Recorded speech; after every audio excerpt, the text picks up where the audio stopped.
मार्फत की दुनिया के मुअज़्ज़ज़ दोस्तों, मैं हूँ सईदा शहज़ादी और आप तमाम देखने और सुनने वालों को अस्सलामु अलैकुम। नाज़रीन गिरामी, आज की वीडियो थोड़ी लंबी हो सकती है, लेकिन इस वीडियो में मैं उस बीबी का तज़किरा कर रही हूँ जिसका शुमार कायनाते आदम व आलम की बेहतरीन ख़वातीन में होता है, जो वक्त के इमाम की माँ बनी, जिसका नसब अल्लाह के नबी हज़रत शमाउन से मिलता था, जिसकी जितनी दफ़ा भी शादी करना चाहिए हर दफ़ा ज़मीन लर्ज़ उठी। नाज़रीन गिरामी, इमाम अली नकी अलैहिस्सलाम का एक सहाबी था जिसका नाम बशर बिन सलमान था। ये हज़रत अयूब इंसारी की नस्ल से था। ये गुलामों और कनीज़ों की खरीदो फरोख्त का काम किया करता था। एक दिन इमाम अली नकी अलैहिस्सलाम ने रूमी जुबान में एक खत लिखा और नीचे अपने दस्तखत किए और साथ 220 दिरहम देने के बाद फरमाया, बगदाद की जानब चले जाओ, फुला दिन फरात के किनारे पहुंचो। जब गुलामों और कनीज़ों की कश्तियां वहां पहुंचे, वहां बहुत रश होगा।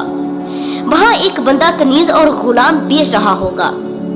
इसका नाम उमर बिन यजीद होगा। इसके पास एक कनीज होगी जिसने रंगीन रेशमी कपड़े पहने होंगे। जब कोई इसकी बोली लगाएगा तो वो किसी के लिए भी अपना नकाब नहीं उठाएगी। उसे एक शख्स 300 दिनार में खरीदना चाहेगा, लेकिन वो इनकार करेगी। इस मौका पर तुम उमर बिन यजीद के पास जाना और कहना कि मेरे पास एक रूमी जुबान का खत है, ये इस कनीज को दे दो।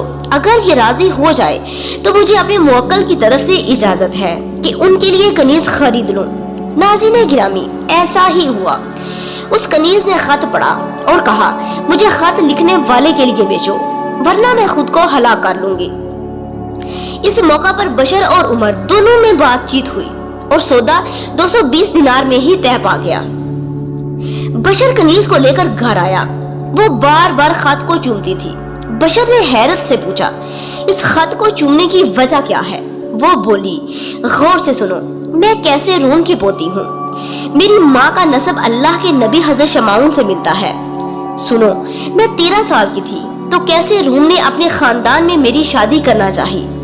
महफिल सजी, 300 राहब और 700 पादरी वहां मौजूद थे। कई हजार फौजी इस महफिल में शरीक थे। तख्तो ताज को जवाहरात से सजाया गया। जैसे ही मेरे दादा का भतीजा, जिससे मेरी शादी होना थी, तख्त पर बैठा तो अंजील के सफात को खोला गया। जैसे ही स्लेब को इसके गिर्द घुमाया जाने लगा तो सब लोग ताजीम में खड़े हो गए। शादी की रस्म शुरू हुई तो सब स्लेबें उलटकर गिर गईं। तख्त लर्जने लगा। जिससे शादी हो रही थी वो बेहोश हो गया। राहबों के सरदार ने मेरे दादा से कहा, इस नहूसत वाले अमल को छोड़ दो, इसकी वजह से हमें हमारा मजहब तबाह होता नजर आ रहा है।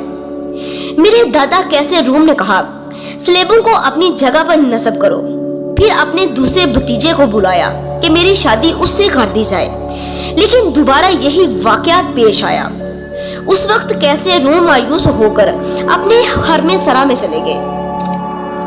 सुनो, उस रात मुझे ख्वाब आया कि हजरत ईसा, हजरत शमाउन हवारियों के गिरोह के साथ मेरे दादा की महफिल में जमा है और नूर से बना हुआ मिंबर ऐन उसी जगह नस्ब है। वहाँ हजरत मोहम्मद समेत हजरत अली अपनी औलाद की हमरा वहाँ मौजूद हैं।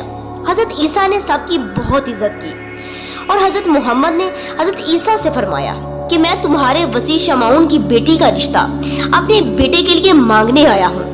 हजरत ईसा ने शमाउन से कहा, तुम्हारी किस्मत जाग उठी है, अपने खानदान का रिश्ता महबूबे खुदा के खानदान से जोड़ लो। हजरत मोहम्मद सल्लल्लाहु अलैहि वसल्लम मिंबर पर तशरीफ लाए और खुतबाए निकाह पढ़कर मेरा अक़द अबू मोहम्मद से कर दिया। फिर मैंने देखा कि हजरत फातिमा है और हजरत मरियम भी उनके हमरा है। उनके साथ 1000 कनीज़ें हैं।